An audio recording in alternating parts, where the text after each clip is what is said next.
प्रणाम।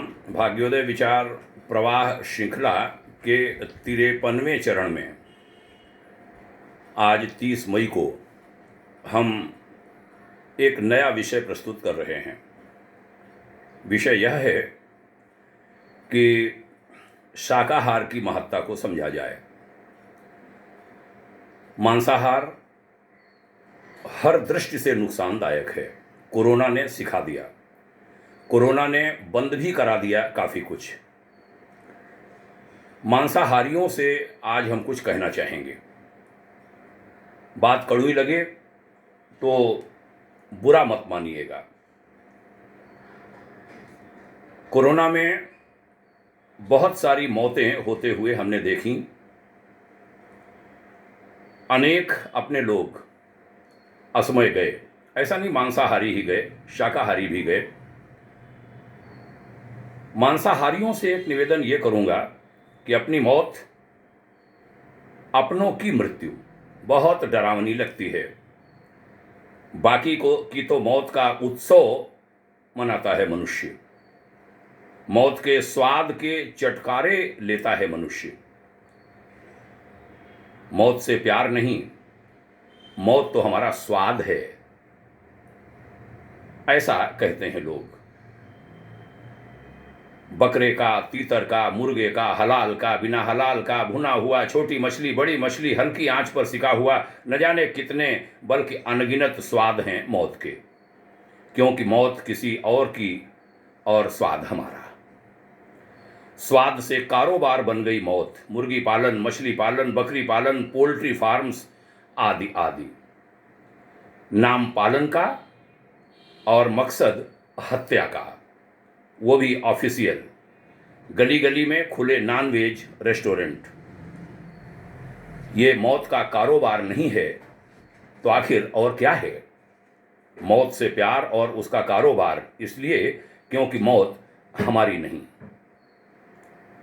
जो हमारी तरह बोल नहीं सकते, अभिव्यक्त नहीं कर सकते, अपनी सुरक्षा स्वयं करने में समर्थ नहीं हैं, उनकी असहायता को हमने अपना बल मान लिया। गायों का काटना, बुरी तरीके से बीफ के नाम पर उसका सौदा करना और एक्सपोर्ट करना, पैसा कमाना। कैसे मान लिया कि उनमें भावनाएं नहीं होती या उनकी आहें नहीं निकलती। डाइनिंग टेबल पर हड्डियां नोचते हुए बाप बच्चों को सीख देते हैं, बेटा कभी किसी का दिल मत दुखाना, किसी की आहें मत लेना, किसी की आंख में तुम्हारी वजह से आंसू नहीं आने चाहिए। बच्चों में झूठे संस्कार डालते बाप को अपने हाथ में वो हड्डी दिखाई नहीं देती जो इससे पहले एक शरीर थी, जिसके अंदर इसके पहले एक आत्मा थी, जिसकी भी एक माँ थी, जिसे काटा गया होगा, जो कराहा होगा, जो तड़पा होगा, जिसकी आहें निकली होंगी, जिसने बद्दुआ भी दी होगी। कैसे मान लिया कि जब इस धरती पर अत्याचार बढ़ेंगे तो यदा यदा ही धर्मस्य ग्लानिर्भवति भारत, और जब जब होई धर्म की हानि कहते हुए भगवान केवल मनुष्यों के लिए जन्म लेंगे। भगवान सिर्फ तुम इंसानों की रक्षा के लिए ही अवतार लेंगे। क्या मूक जानवर उस परम पिता परमेश्वर की संतान नहीं है? क्या उस ईश्वर को उनकी रक्षा की चिंता नहीं है? आज कोरोना वायरस उन जानवरों के लिए ईश्वर के लिए अवतार से कम नहीं है। जब से इस वायरस का कहर बरपा है, जानवर स्वच्छंद घूम रहे हैं, पक्षी चहचहा रहे हैं, उन्हें पहली बार इस धरती पर अपना भी कुछ अधिकार सा नजर आया है। पेड़ पौधे ऐसे लहलहा रहे हैं जैसे उन्हें नई जिंदगी मिल गई हो। धरती को भी जैसे सांस लेना आसान हो गया हो। सृष्टि के निर्माता द्वारा रचित करोड़ों करोड़ योनियों में से एक हम मनुष्य को कोरोना ने औकात बता दी।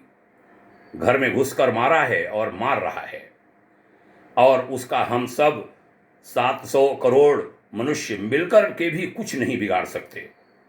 अब घंटियां बजा रहे हो, इबादत कर रहे हो, प्रेयर कर रहे हो और भीख मांग रहे हो उससे कि वो हमें बचा ले। धर्म की आड़ में उस परम पिता के नाम पर अपने स्वाद के लिए कभी ईद पर बकरे काटते हो, कभी दुर्गा माया भैरव बाबा के सामने बकरे की बलि चढ़ाते हो। कहीं तुम अपने स्वाद के लिए मछली का भोग लगाते हो, कहीं तुम गाय को कटवाकर चौराहे पर उसका नाटक करते हो, तांडव करते हो और समझते हो कि तुम अमर हो। कभी सोचा ईश्वर का स्वाद क्या होता है? क्या है उनका भोजन?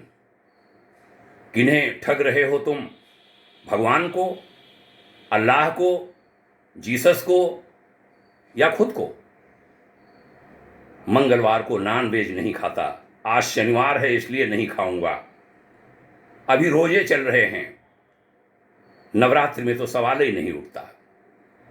ऐसी बातें अक्सर हम सुनते हैं। झूठ पर झूठ, झूठ पर झूठ, झूठ पर झूठ। फिर कुतर्क करेंगे हमारे जैसे लोगों से, फल सब्जियों में भी तो जान होती है, उसे क्यों खाते हो?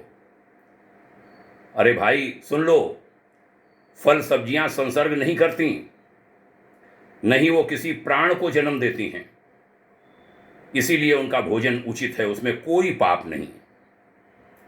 ईश्वर ने बुद्धि सिर्फ तुम्हें दी, मानव को, ताकि तमाम योनियों में भटकने के बाद मानव योनि में तुम जन्म और मृत्यु के चक्र से निकलने का रास्ता ढूंढ सको। प्रमोशन के लिए मिली थी ये मानव काया। 84 लाख योनियों में करोड़ों करोड़ बरस यात्रा के दौरान मानव काया मिली थी प्रमोशन के लिए, प्रोन्नति के लिए, तरक्की के लिए।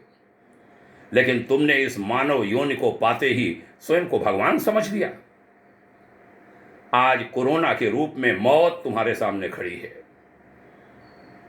तुम ही कहते थे ना कि हम जो प्रकृति को देंगे वही प्रकृति हमें लौटाएगी। हमने मौतें दी हैं प्रकृति को, तो वो हमें मौतें ही लौटा रही है। बढ़ो, आलिंगन करो मौत का। यह संकेत है ईश्वर का। प्रकृति के साथ रहो, प्रकृति के होकर रहो, वरना ईश्वर अपनी ही बनाई कई योनियों को धरती से हमेशा के लिए विलुप्त कर चुका है। उन्हें एक क्षण भी मानव योनि को भी विलुप्त करने में समय नहीं लगेगा। कृपया प्रकृति की ओर लौट चलो, लौट चलो। हमें ये शब्द भारतवर्ष के 9 हिमालयी राज्यों में से 2 को कहा जाता है देवभूमि, उत्तराखंड और हिमाचल। तो देवभूमि उत्तराखंड के धर्मनगरी हरिद्वार से ये शब्द मिले थे एक पोस्ट से। जिसने भी लिखा होगा उन्हें नमन करता हूं, बहुत अच्छा लिखा है, बहुत अच्छा लिखा है। जरूरत है शाकाहार सम्मेलनों की, जरूरत है ऐसे पथभ्रष्टों को रास्ता बताने की। आज हमें एक घटना याद आ रही है। घटना बहुत पुरानी है, 20 साल तो कम से कम हो ही गए होंगे, 18-20 बरस।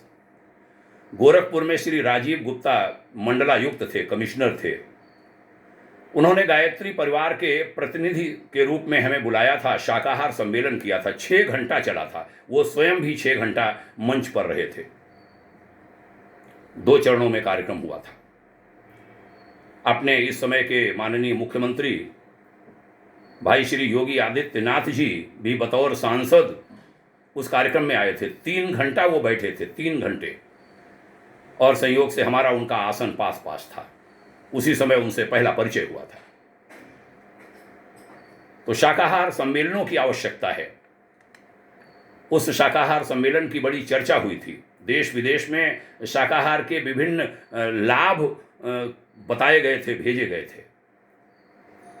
भगवान करे सद्बुद्धि जल्दी आए।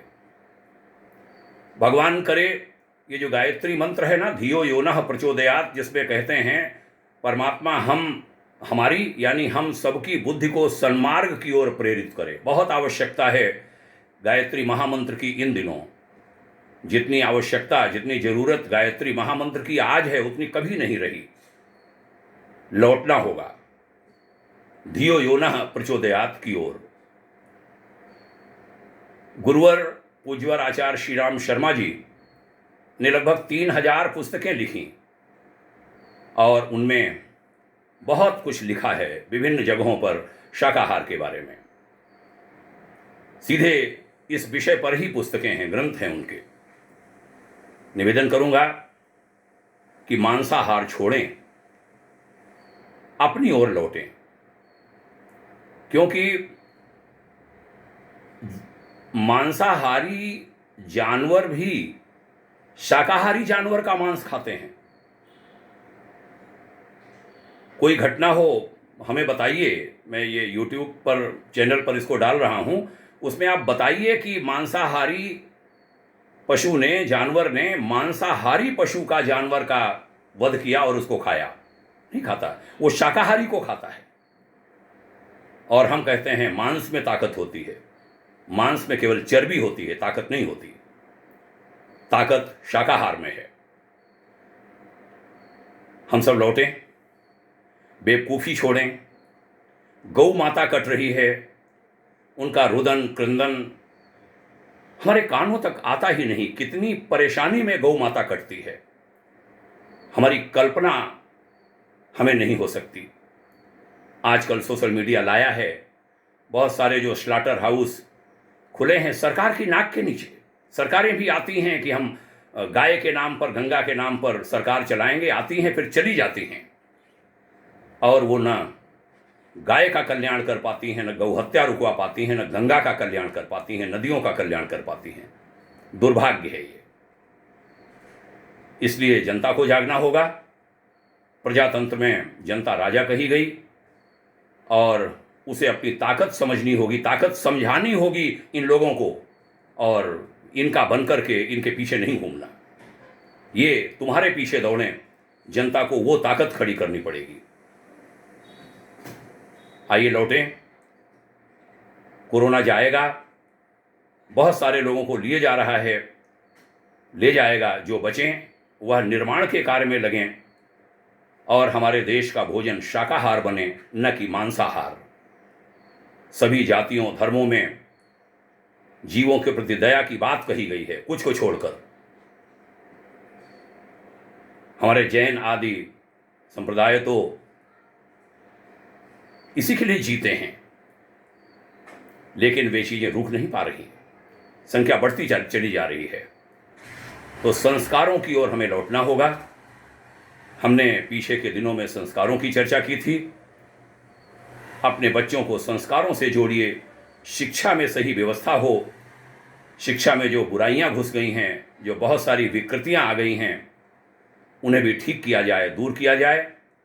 हमारा शिक्षा मंत्रालय उसमें लगा है, लेकिन बहुत बड़े प्रयासों की और आवश्यकता है। शाकाहार की ओर लौटना बहुत ही उचित कदम। प्रकृति से जुड़ें, शाकाहार से जुड़ें। आपने यहाँ तक सुना, आभारी हूँ, धन्यवाद कहता हूँ। भाग्योदय फाउंडेशन विभिन्न जो क्रियाकलाप चला रहा है, हमारे जो 24 कार्य बिंदु हैं उसमें एक शाकाहार का प्रचार भी है। आइए मिलकर के इस दिशा में कदम बढ़ाएं। बहुत धन्यवाद, बहुत शुभकामनाएं। जय हिंद, प्रणाम, ओम शांति।